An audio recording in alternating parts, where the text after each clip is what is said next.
Oi, pessoas, tudo bem com vocês? Espero que sim. Pessoal, a gente vai continuar a leitura de A Gênese, onde a gente parou na página 259, um capítulo que estava falando sobre algumas manifestações. Aí a gente de catalepsia e ressurreições. Então, bem.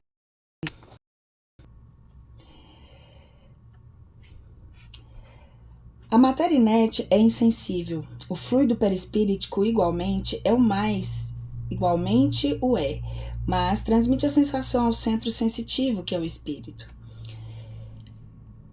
As lesões dolorosas do corpo repercutem, pois, no espírito, qual choque elétrico, por intermédio do fluido perispiritual, que parece ter nos nervos os seus fios condutores. É o influxo nervoso dos fisiologistas que, desconhecendo as relações desse fluido com o princípio espiritual, ainda não puderam achar explicação para todos os efeitos. A interrupção pode dar-se pela separação de um membro ou pela secção de um nervo, mas também parcialmente ou de maneira geral e sem nenhuma lesão, nos momentos de emancipação, de grande sobreexcitação ou preocupação do espírito. Nesse estado, o espírito não pensa no corpo. Em sua febril atividade, atrai a si, por assim dizer, o fluido perispiritual, que, retirando-se da superfície, produz aí uma insensibilidade momentânea. Poder-se-ia também admitir que, em certas circunstâncias, no próprio fluido perispiritual, uma modificação molecular se opera, que lhe tira temporariamente a propriedade de transmissão. É por isso que, muitas vezes, no ardor do combate, um militar não percebe que está ferido e que uma pessoa cuja atenção se acha concentrada num trabalho não ouve o ruído que se lhe faz em torno. Efeito análogo, porém, mais pronunciado, se verifica em alguns sonâmbulos, na letargia e na catalepsia. Finalmente, do mesmo modo, também se pode explicar a insensibilidade dos convulsionários e de muitos mártires. A paralisia já não tem absolutamente a mesma causa.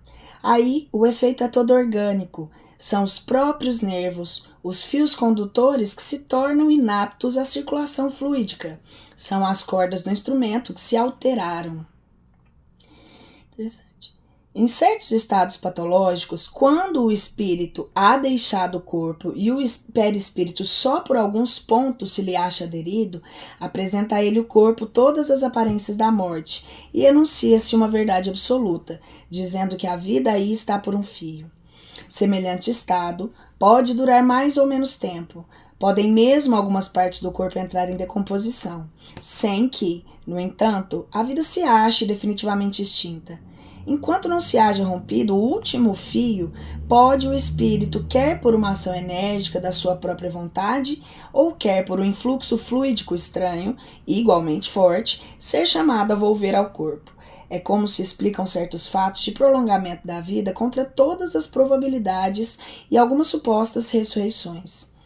É a planta a renascer como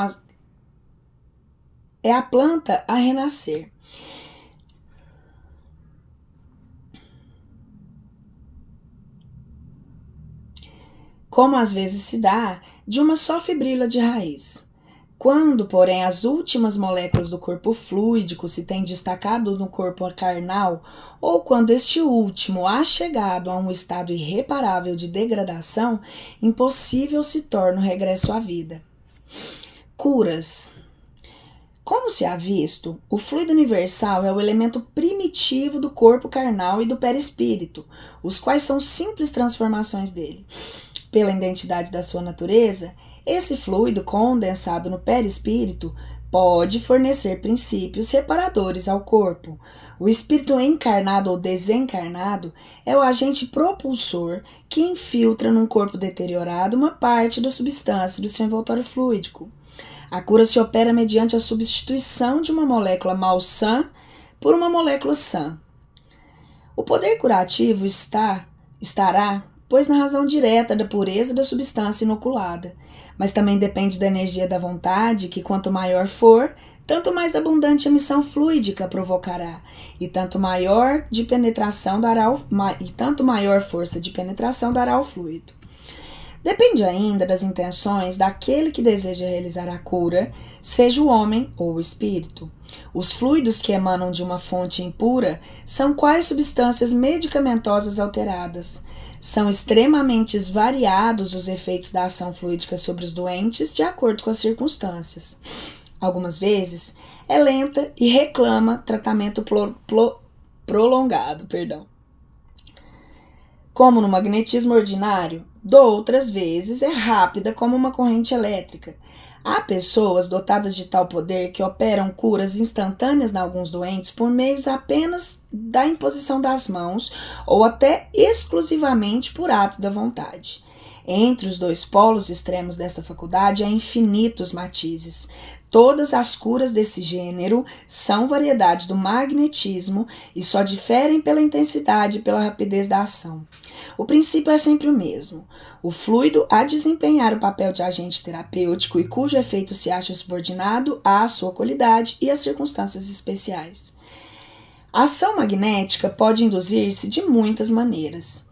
Pelo próprio fluido do magnetizador. É o magnetismo propriamente dito ou o magnetismo humano, cuja ação se acha adstrita à força e, sobretudo, à qualidade do fluido. Pelo fluido dos espíritos, atuando diretamente sem intermediários sobre o encarnado, seja para o curar ou acalmar um sofrimento, seja para provocar o sono sonambúlico espontâneo, seja para exercer sobre qualquer indivíduo uma influência física ou moral qualquer. É o magnetismo espiritual, cuja qualidade está na razão direta das qualidades do espírito. Pelos fluidos que os espíritos derramaram sobre o magnetizador, que serve de veículo para esse derramamento. É o magnetismo misto, semi-espiritual, ou, se o preferirem, humano-espiritual. Combinando com o fluido humano, o fluido espiritual lhe imprime qualidades que ele carece. Em tais circunstâncias, o concurso dos espíritos é a miúde espontâneo, porém, as mais vezes provocado por um apelo do magnetizador. É muito comum a faculdade de curar pela influência fluídica, e pode desenvolver-se por meio do exercício. Mas a de curar instantaneamente pela imposição das mãos, essa é a mais rara e o seu grau máximo deve se considerar excepcional. No entanto, em épocas diversas e no seio de quase todos os povos, surgiram indivíduos que a possuíam em grau eminente. Nesses últimos tempos, apareceram muitos exemplos notáveis, cuja autenticidade não sofre contestação. Uma vez que as curas desse gênero assentam no princípio natural e que o poder de operá-las não constitui privilégio, o que se segue é que elas não se operam fora da natureza e que só são miraculosas na aparência. Aparições e transformações. Para nós, o perispírito no seu estado normal é invisível, mas como é formado de substância etérea, o espírito em certos casos pode, de vontade, fazê-lo passar por uma molecular que o torna instantaneamente. Assim, em aparições que não se dão do mesmo modo que os outros fenômenos, fora das leis da natureza. Nada tem esse de mais extraordinário.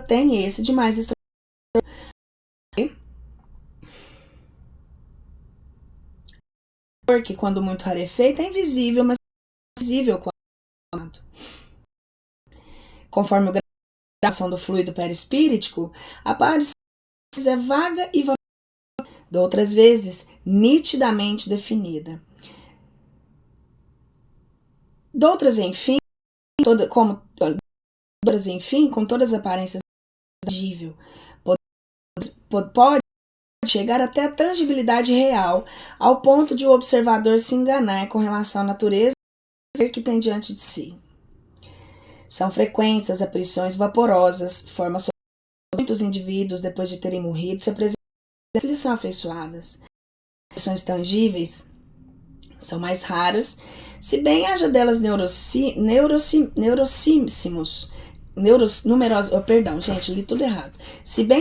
numerosíssimos casos perfeitamente autenticados. Se o espírito quer dar-se a conhecer, imprime o seu envoltório todos os sinais exteriores que tinha quando vivo.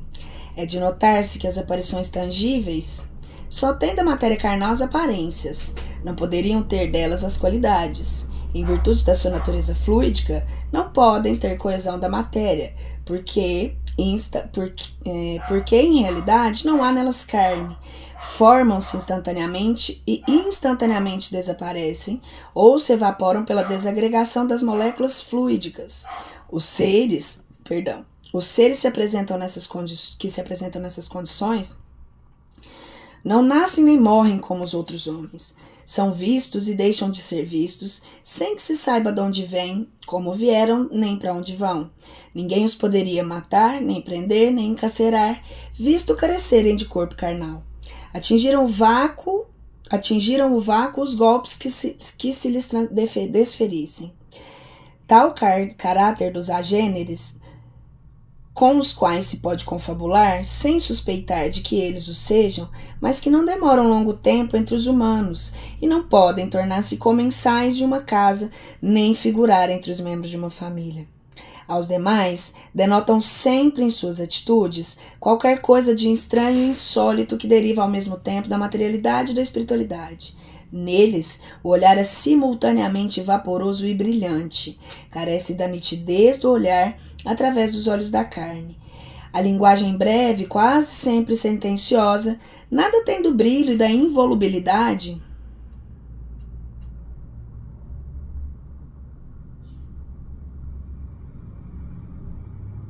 e da volubilidade da linguagem humana.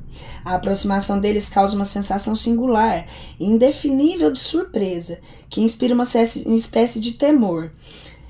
E quem com eles se põe em contato, embora tome por indivíduos quais todos os outros, é levado a dizer involuntariamente: ali está uma criatura singular. Sendo o mesmo perispírito assim nos encarnados como nos desencarnados, um espírito encarnado por efeito completamente idêntico pode, no momento de liberdade, aparecer em ponto diverso do em que repousa no seu corpo, com os traços que lhe são habituais e com todos os sinais de sua identidade. Foi esse fenômeno, do qual se conhecem muitos casos autênticos, que deu lugar à crença dos homens duplos. Um efeito peculiar aos fenômenos dessa espécie consiste em que as aparições vaporosas e mesmo tangíveis não são perceptíveis a toda a gente indistintamente. Os espíritos só se mostram quando querem e a quem o querem.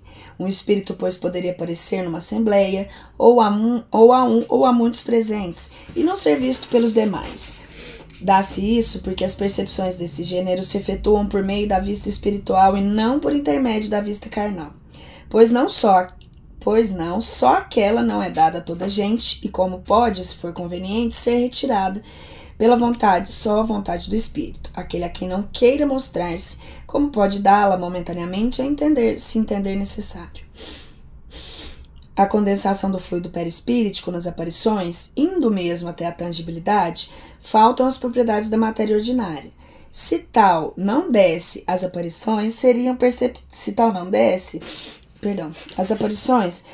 perceptíveis pelos olhos do corpo. Então, todas as pessoas presentes as perceberiam.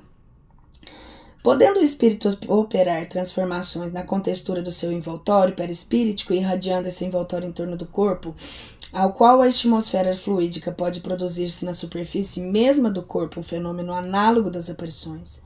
Pode a imagem real do corpo apagar-se mais ou menos completamente sob a camada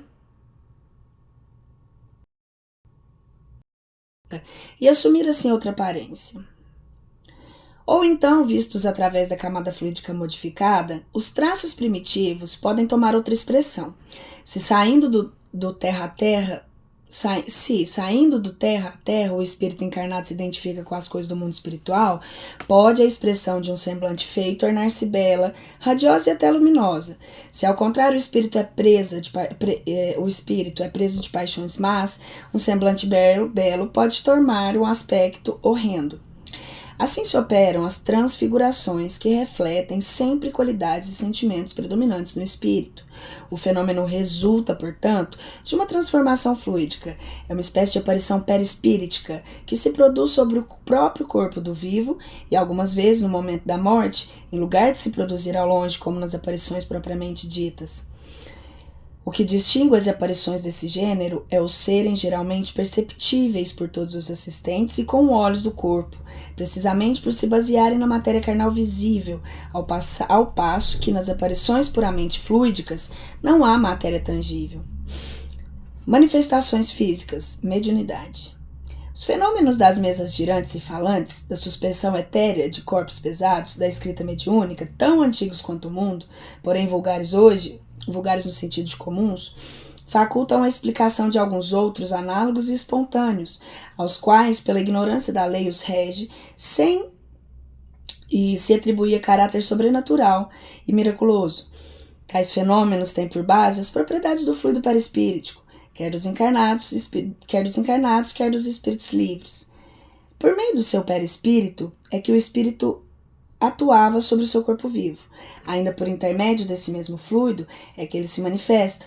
Atuando sobre a matéria inerte é que produz ruídos, movimentos de mesa e outros objetos, que os levanta, derruba ou transporta.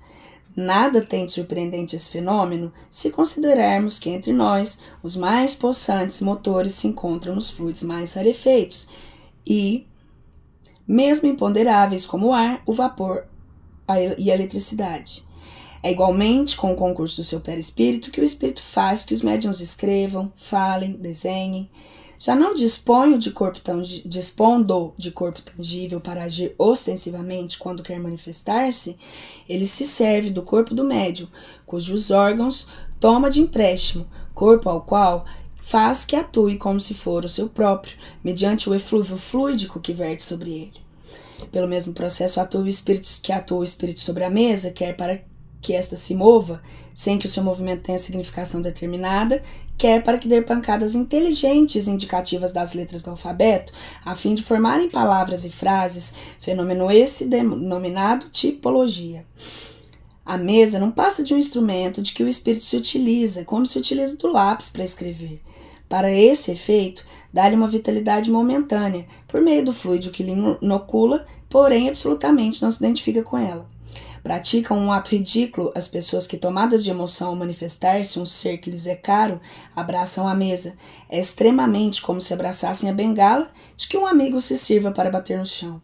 O mesmo fazem os que dirigem a palavra à mesa como se o espírito se achasse metido na madeira, ou como se a madeira se houvesse tornado espírito. Quando as comunicações são transmitidas por esse meio, deve-se imaginar que o espírito está não na mesa, mas ao lado, tal qual estaria vivo se vivo achasse e como seria visto, se no momento pudesse tornar-se visível. O mesmo ocorre nas comunicações pela escrita. Ver-se-ia o espírito ao lado do médium, dirigindo-lhe a mão ou transmitindo-lhe o pensamento por meio de uma corrente fluídica. Quando a mesa se destaca no solo e flutua com o espaço sem ponto de apoio, o espírito não a ergue com a força de um braço.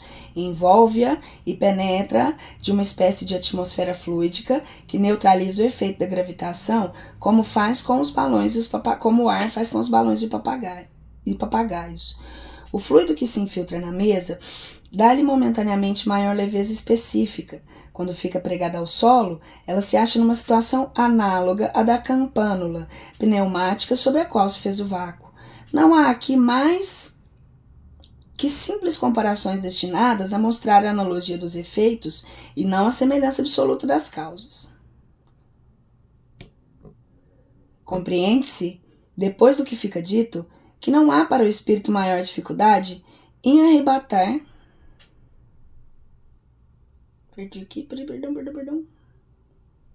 uma mesa, em transportar um objeto de um lugar para o outro ou atirá-lo, seja onde for. Todos esses fenômenos se produzem em virtude da mesma lei. Quando as pancadas são ouvidas na mesa ou algures, não é que o espírito esteja a bater com a mão ou com qualquer objeto. Ele apenas dirige sobre o ponto de onde vem o ruído um jato de fluido e este produz o efeito do choque elétrico. Tão possível lhe é modificar o ruído como qualquer pessoa modificar os sons produzidos pelo ar. Fenômeno muito frequente na mediunidade é a aptidão de certos médiuns para escrever em língua que lhes é estranha, a explanar oralmente ou por escrito assuntos que lhes estão fora do alcance da instrução recebida. Não é raro o caso de alguns que escrevem corretamente sem nem nunca terem aprendido a escrever. de outros que compõem poesias sem jamais na vida terem sabido fazer um verso, de outros que desenham, pintam, esculpem, compõem música, tocam um instrumento sem conhecerem desenho, pintura, escultura ou arte musical. Ocorre frequentemente o fato de um médium escrevente reproduzir com perfeição a grafia e assinatura que os espíritos que por ele se comunicam tinham quando vivos, se bem não as haja ele conhecido. Nada, porém, apresenta esse fenômeno de mais maravilhoso do que o que se de fazer uma criança escreva, guiando-se-lhe a mão. Pode-se dessa maneira conseguir que ela execute tudo o que se queira. Pode-se fazer que qualquer pessoa escreva no idioma que ela ignore, ditando-se-lhes a palavra letra por letra. Compreende-se que o mesmo se possa a qualquer pessoa modificar os sons produzidos pelo ar.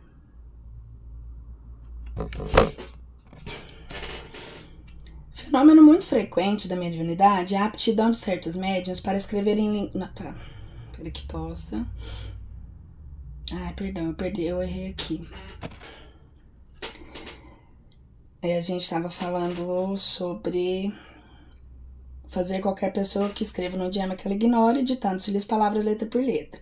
Compreende-se que o mesmo se possa dar com a mediunidade, desde que se atente na maneira por que os espíritos se comunicam com os médiuns, que para eles mais não são do que instrumentos passivos. Se, porém, o médium tem um mecanismo, se venceu dificuldades práticas, se lhe são familiares as expressões, se finalmente possui o cérebro os elementos daquilo que o espírito quer fazer ou executar, ele se acha na posição do homem que sabe ler e escrever corretamente.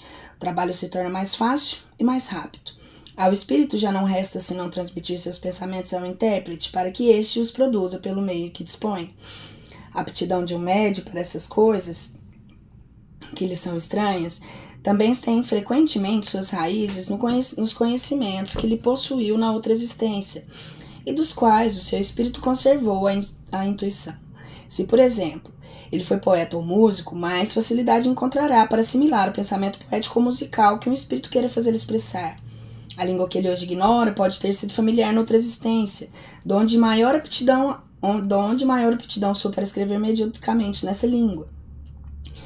Obsessões e possessões. Pululam em torno da terra maus espíritos em consequência da inferioridade moral dos seus habitantes. A ação malfazeja desses espíritos é parte integrante dos flagelos com que a humanidade se vê a braços neste mundo. A obsessão, que é um dos efeitos de semelhante ação como as enfermidades e todas as atribulações da vida, deve, pois, ser considerada como provação ou expiação e aceita com esse caráter. Chama-se obsessão a ação persistente que um espírito mau exerce sobre um indivíduo. Apresentam caracteres muito diferentes que vão desde a simples influência moral, sem perceptíveis sinais exteriores, até a perturbação completa do organismo e das faculdades mentais. Ela oblitera todas as faculdades mediúnicas. Na mediunidade audiente e psicográfica, traduz-se pela obstinação de um espírito em querer manifestar-se com exclusão de qualquer outro.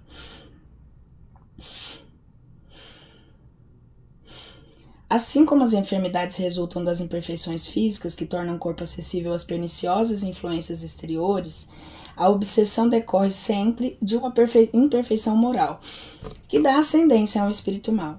A uma causa física opõe-se a uma força física. Uma causa moral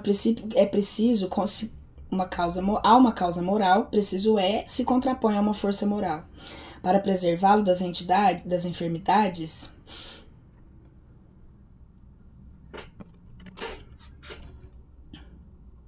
fortifica-se o corpo para garanti-la contra a obsessão das enfermidades. Para garanti-la contra a obsessão, tem-se que fortalecer a alma. Dote para o obsidiado as necessidades de trabalhar por melhorar a si próprio, o que mais das vezes basta para livrá-lo do obsessor sem o socorro de terceiros. Necessário se torna esse socorro quando a obsessão degenera em subjugação e em possessão. Porque nesse caso, o paciente não raro perde a vontade e o livre-arbítrio. Quase sempre a obsessão exprime vingança tomada por um espírito, e cuja origem frequentemente se encontra as relações que o obsidiado manteve com o obsessor em precedente assistência. Nos casos de obsessão grave, o obsidiado fica como que envolto e impregnado de um fluido pernicioso, que neutraliza a ação dos fluidos salutares e os repele. É daquele fluido que importa desembaraçá-lo. Ora, um fluido mau não pode ser eliminado por outro igualmente mau. Por meio de ação idêntica à do médium curador nos casos de enfermidade, preciso se faz expelir um fluido mau com o auxílio de um fluido melhor. Nem sempre, porém, basta essa ação mecânica. Cumpre, sobretudo, atuar sobre o ser inteligente, ao qual é preciso se possui direito de falar com autoridade, que, entretanto, falece a quem não tem a superioridade moral. Quanto maior esta for, tanto maior também será aquela. Mas ainda não é tudo para assegurar a libertação da vítima. É indispensável que se torne o espírito perverso haja levado a renunciar os seus maus desígnios. Que se faça o arrependimento desponte nele, assim como o desejo do bem, por meio de instruções habilmente ministradas em evocações particularmente feitas, com o objetivo de dar-lhe educação moral. Pode-se então ter a grata satisfação de libertar um encarnado e de converter um espírito imperfeito. O trabalho se torna mais fácil quando o obsidiado, compreendendo a sua situação para ele, concorre com a vontade e a prece. Outro tanto não sucede quando, seduzido pelo espírito que o domina, se ilude com relação às qualidades desse último e se compraz no erro a que é conduzido, porque então, longe de secundar, o obsidiado repele toda a assistência. É o caso da fascinação, infinitamente mais rebelde sempre do que a violenta subjugação. Em todos os casos de obsessão, a prece é o mais poderoso meio de que se dispõe para demover os seus propósitos maléficos, o obsessor. Na obsessão, o espírito atua exteriormente com a ajuda de seu perispírito, que ele identifica com o do encarnado, ficando a este, afinal, enlaçado por como uma teia e constrangido a proceder contra sua vontade. Na possessão, em vez de agir exteriormente, o espírito atuante se substitui, por assim dizer, ao espírito encarnado. Toma-lhe o corpo para domicílio sem que este, no entanto, seja abandonado pelo seu dono, pois que isso só se pode dar pela morte. A possessão, consequentemente, é sempre temporária e intermitente, porque um espírito desencarnado não pode tomar definitivamente o lugar de um encarnado, pela razão de que a união molecular do perispírito e do corpo só se pode operar no momento da concepção. De posse momentânea do corpo do encarnado, o espírito se serve dele como seu próprio fora. Fala pela sua boca, vê pelos seus olhos, opera com seus braços, conforme o faria se estivesse vivo. Não é como na mediunidade falante, em que o espírito encarnado fala transmitindo o pensamento de um desencarnado. No caso da possessão, é mesmo o último que fala e obra. Quem o haja conhecido em vida, reconhece-lhe a linguagem, a voz, os gestos e até a expressão da fisionomia. Na obsessão há sempre um espírito malfeitor. Na possessão pode-se tratar de um espírito que queira falar e que, para causar maior impressão aos ouvintes, toma o corpo de um encarnado que voluntariamente lhe empresta, como que emprestaria seu fato a outro encarnado. Isso se verifica em qualquer perturbação ou incômodo durante o tempo em que o espírito encarnado se acha em liberdade, como no estado de emancipação, conservando-se esse último ao lado de seu substituto para ouvi-lo. Quando é mau, o espírito possessor, as coisas se passam de outro modo. Ele não toma moderadamente o corpo do encarnado, ele arrebata-o se este não possui bastante força moral para lhe resistir. Falo por maldade para com este, a quem tortura e martiriza de todas as formas, indo ao extremo de tentar dominá-lo, já por estrangulação, já atirando-o ao fogo ou a outros lugares perigosos, servindo-se de órgãos e dos membros do infeliz paciente. Blasfema, injuria e maltrata os que o cercam, entrega-se às excentricidades e aos atos que apresentam todos os caracteres de loucura furiosa. São numerosos os fatos desse gênero em diferentes graus de intensidade, e não deviam de outra causa muitos casos de loucura. Não derivam de outra causa muitos casos de loucura. A miúde, há também desordens patológicas que são meras consequências e contra as quais nada adiantam os tratamentos médicos, enquanto subsiste a causa originária. Dando a conhecer essa fonte de onde provém uma parte das misérias humanas, o espiritismo indica o remédio a ser aplicado, atuar sobre o autor do mal que, sendo um ser inteligente, deve ser tratado por meio da inteligência. São as mais das vezes individuais e obsessão. São as mais das vezes individuais, a obsessão e a possessão. Mas não raro são epidêmicas. Quando sobre uma localidade se lança uma revoada mal de espíritos, é como se uma tropa de inimigos a invadisse. Pode ser então muito considerável o número de indivíduos atacados. Ou de muitos atacando um. E o comentário é meu. Agora nós vamos para os milagres do Evangelho. Capítulo 15. Superioridade da natureza de Jesus. Os fatos que o Evangelho relata é que foram até hoje considerados milagrosos pertencem, na sua maioria, à ordem dos fenômenos psíquicos, isto é, dos que têm como causa primária as faculdades e os atributos da alma. Confrontando-os com os que ficaram descritos e explicados no capítulo precedente, reconhecer-se-á, sem dificuldade, que há entre eles identidade de causa e de efeito. A história registra outros análogos em todos os tempos e no seio de todos os povos, pela razão de que, desde que há almas encarnadas e desencarnadas, os mesmos efeitos forçosamente se produziram. Pode-se, é certo, contestar, no que concerne a este ponto, a veracidade da história, mas hoje eles se produzem às nossas vistas e, por assim dizer, à vontade por indivíduos que nada têm de excepcionais. O só fato da reprodução de um fenômeno em condições idênticas basta para provar que ele é possível e se acha submetido a uma lei, não sendo, portanto, miraculoso.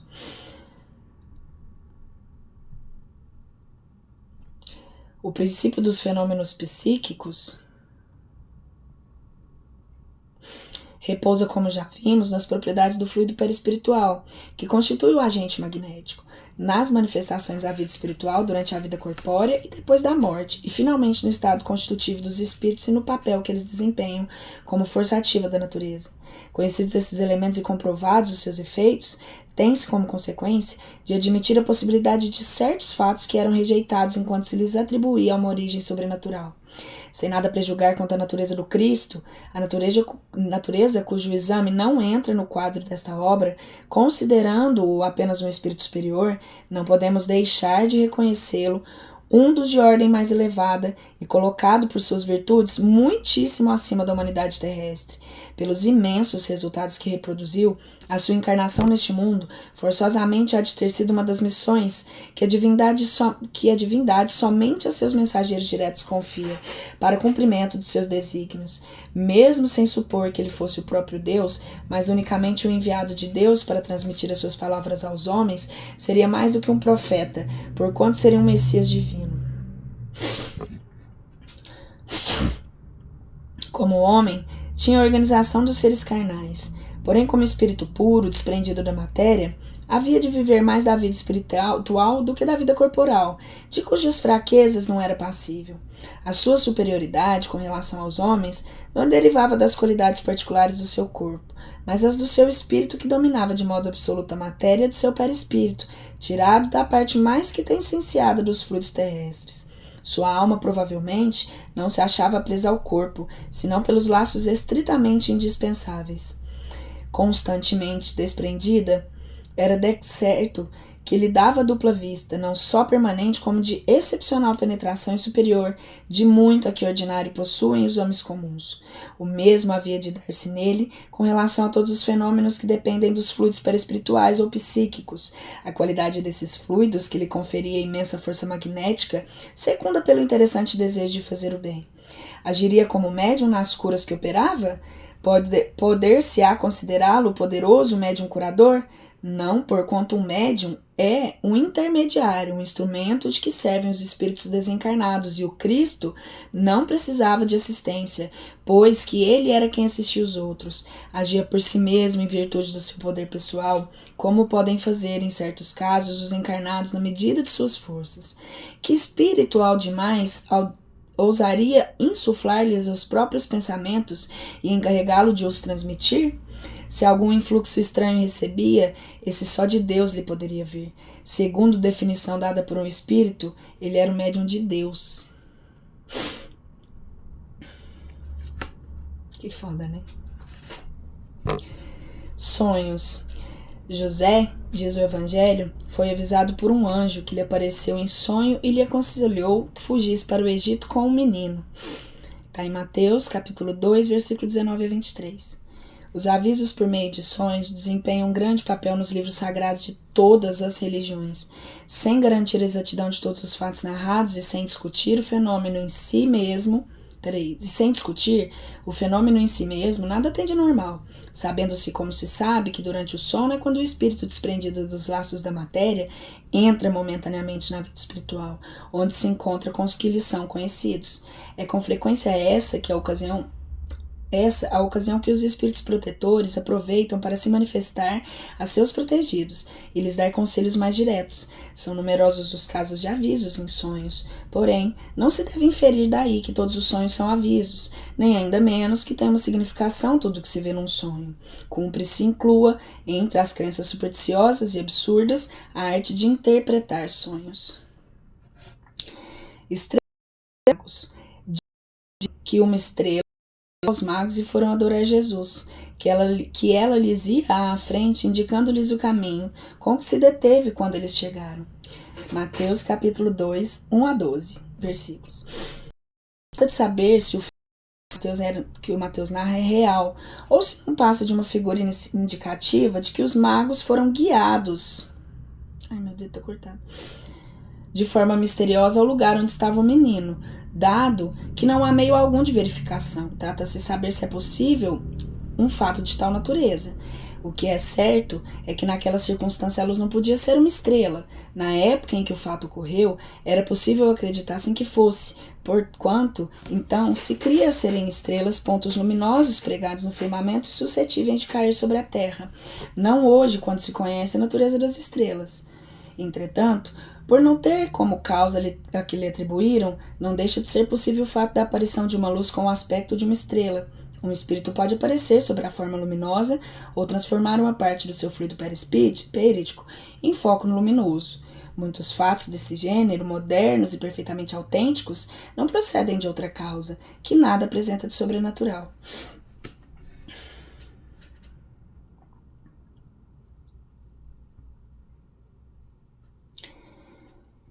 Dupla vista. Entrada de Jesus em Jerusalém. Quando eles se aproximaram de Jerusalém, chegaram a Betfagé, perto de um monte das oliveiras. Jesus enviou 2 dos seus discípulos, dizendo-lhes: Ide a essa aldeia que está à vossa frente, e lá chegando encontrareis amarrada uma jumenta, e junto dela o seu jumentinho. Desamarrai-a e trazei-mos. Se alguém vos disser qualquer coisa, respondei que o Senhor precisa deles e logo deixará que o conduzais. Ora, tudo isso que se deu, a fim de se cumprisse a palavra do profeta. Dizei à filha de Sião: Eis o teu rei que vem a ti, cheio de doçura, montado numa jumenta e com o jumentinho da que está sobre o jugo. Os discípulos, então, foram e fizeram o que Jesus lhes ordenara, e tendo trazido a jumenta e o jumentinho, a cobriram com suas vestes e a fizeram montar. Beijo de Judas. Levantai-vos, vamos, que já está perto daqui aquele que há de me trair. Ainda não acabara de dizer essas palavras, eis que Judas, um dos 12, chegou e com ele uma tropa de gente armada de espadas e varapaus, enviada pelos príncipes dos sacerdotes e os anciãos do povo. Ora, o que lhe traíra deram sinal para o reconhecerem, dizendo-lhes: Aquele a quem eu beijar é esse mesmo que procurais, e apoderai-vos dele. Logo, pois, se aproximou de Jesus e lhes disse: Mestre, eu te saúdo, e o beijou. Jesus respondeu: Meu amigo, que vieste fazer aqui? Ao mesmo tempo, os outros avançando se lançaram a Jesus e dele se apoderaram. Pesca milagrosa. Um dia, estando Jesus à margem do lago de Genazaré, como a multidão comprimisse para ouvir a palavra de Deus, viu ele 2 barcas atarracadas à borda do lago, das quais os pescadores haviam desembarcado e lavavam suas redes. Entrou numa dessas barcas, que era de Simão, e lhe pediu que afastasse um pouco da margem, e tendo sentado, ensinava ao povo dentro da barca. Quando acabou de falar, disse Simão: Avança para o mar e lança tuas redes de pescar. Respondeu-lhe Simão: Mestre, trabalhamos a noite toda e nada apanhamos. Contudo, pois que mandas, lançarei a rede. Tendo lançado, apanharam tão grande quantidade de peixes que a rede se rompeu. Acenaram para os companheiros que estavam na outra barca a fim de que viessem ajudá-los. Eles vieram e encheram de tal modo que as barcas por pouco não se afundaram. Vocação de Pedro, André, Tiago, João e Mateus. Caminhando ao longo do mar da Galileia, viu Jesus 2 irmãos, Simão, chamado Pedro, e André, seu irmão, que lançavam suas redes ao mar, pois eram pescadores. E lhes disse: Segui-me e eu farei vós pescadores de homens. Logo eles deixaram suas redes e o seguiram. Daí, continuando, viu os 2 outros irmãos, Tiago, filho de Zebedeu, e João, seu irmão, que estavam numa barca com Zebedeu, pai de ambos, os quais estavam a consertar suas redes, e os chamou. Eles imediatamente deixaram as redes e o pai e o seguiram.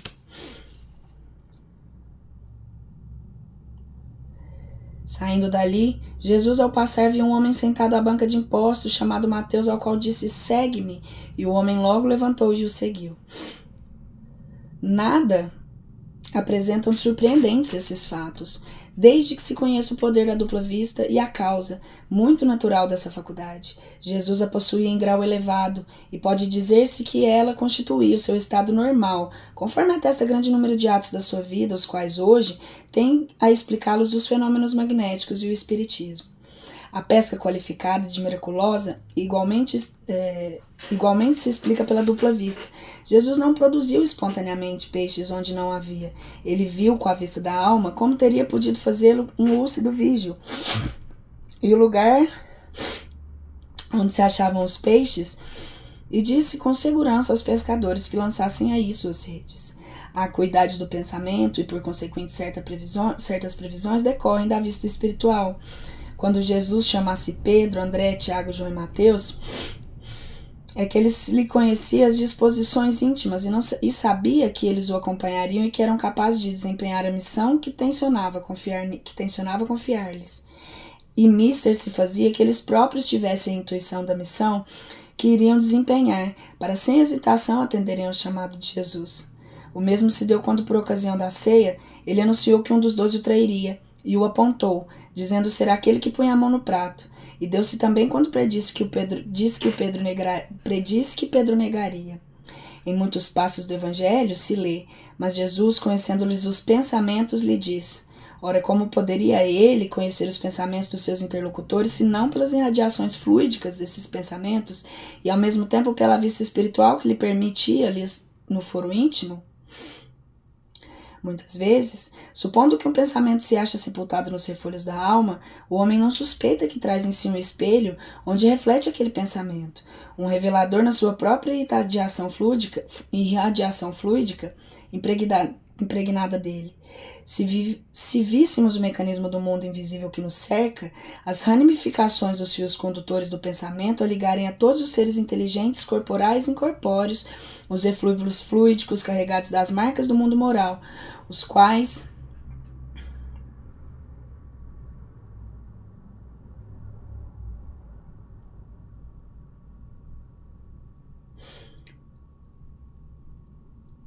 como correntes aéreas, atravessam um espaço muito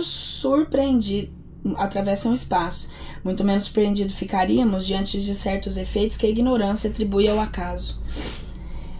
Curas, perda de sangue. Então, uma mulher que havia 12 anos sofria de uma hemorragia, que sofrera muito nas mãos dos médicos, e que, tendo gasto todos os seus haveres, nenhum alívio conseguiria, como ouvisse falar de Jesus, veio com a multidão atrás dele e lhe tocou as vestes, porquanto dizia: se eu conseguir ao menos lhe tocar as vestes, ficarei curada. No mesmo instante, o fluxo sanguíneo lhe cessou e ela sentiu seu corpo que estava curado daquela enfermidade. Logo, Jesus, conhecendo em si mesmo a virtude que dele saíra, se voltou no meio da multidão e disse: quem me tocou as vestes? Se seus discípulos lhe disseram: vês que a multidão que te aperta de todos os lados e perguntas quem te tocou? E ele olhava em torno de si à procura daquela que o tocara. A mulher, que sabia o que se passara em si, tomada de medo e pavor, veio lançar-lhes ao pé dele e declarou a verdade. Disse-lhe Jesus: minha filha, tua fé te salvou. Vai em paz e fica curada da tua enfermidade. Essas palavras, conhecendo em si mesmo a virtude que dele saíra, significativas, exprimem o momento fluídico que se operara. Peraí, que eu coloquei aqui, ficou. Essas palavras, conhecendo em si mesmo a virtude que dele saíra. Peraí.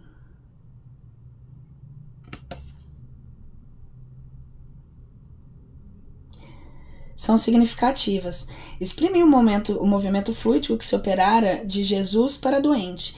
Ambos experimentaram a ação que acabara de produzir-se.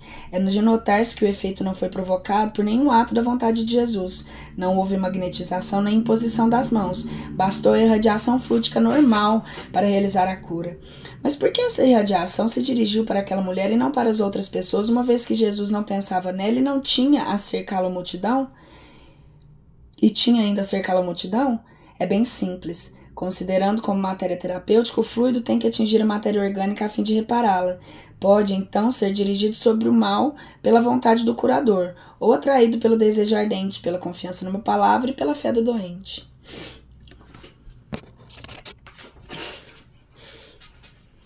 Com relação à corrente fluídica, o primeiro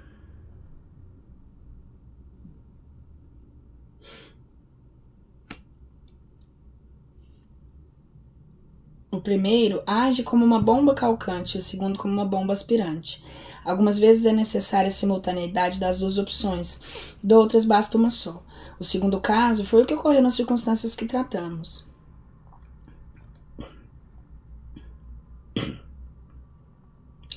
Razão, pois, tinha Jesus a dizer: tua fé te salvou.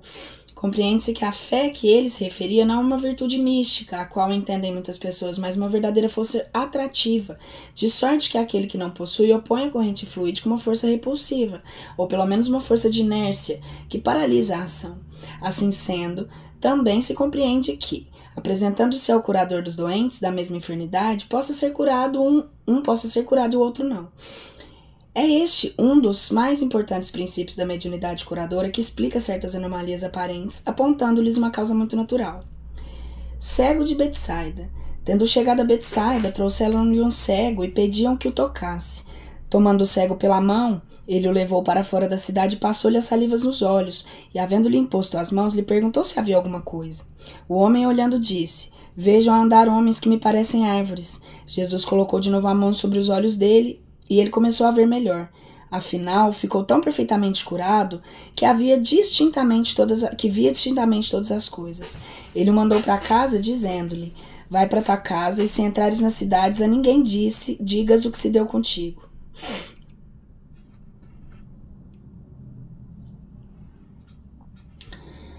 Aqui é evidente o efeito magnético. A cura não foi instantânea, porém gradual e consequente a uma ação prolongada e reiterada, se bem que mais rápida do que a magnetização ordinária.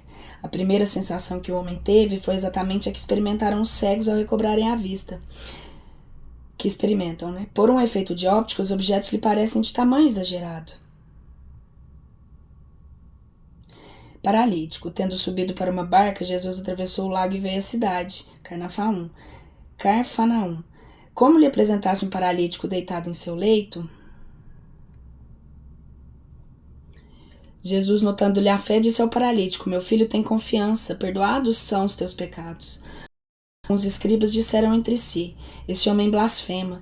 Jesus, tendo percebido o que eles pensavam, perguntou-lhes: por que alimentais maus pensamentos em vossos corações? Pois que é mais fácil dizer que teus pecados serão perdoados ou dizer levanta-te e anda? Ora, para que saibais que o Filho do Homem tem na terra o poder de redimir os pecados, levanta-se, disse então ao paralítico, toma o teu leito e vai para tua casa. O paralítico se levantou imediatamente e foi para sua casa. Vendo aquele milagre, o povo se encheu de temor e rendeu graças a Deus por haver concedido a tal poder aos homens. Que significariam aquelas palavras: teus pecados serão remitidos, e que podiam elas influir para a cura? O Espiritismo lhes dá a explicação como uma infinidade de outras palavras incompreendidas até hoje.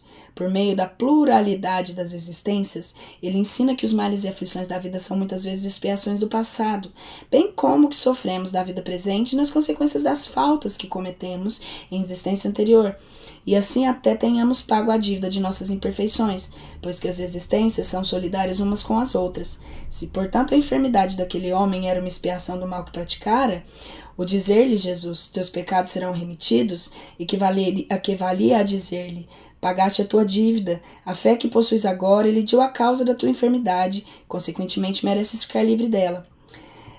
Daí o haver dito aos escribas, tão fácil é dizer, teus pecados se são perdoados, como levanta-te anda. Cessada a causa, o efeito tem que cessar. É precisamente o pecado encarnado a quem se declara, teu crime está expiado e perdoado, o que lhe equivaleria a dizer, pode sair da prisão.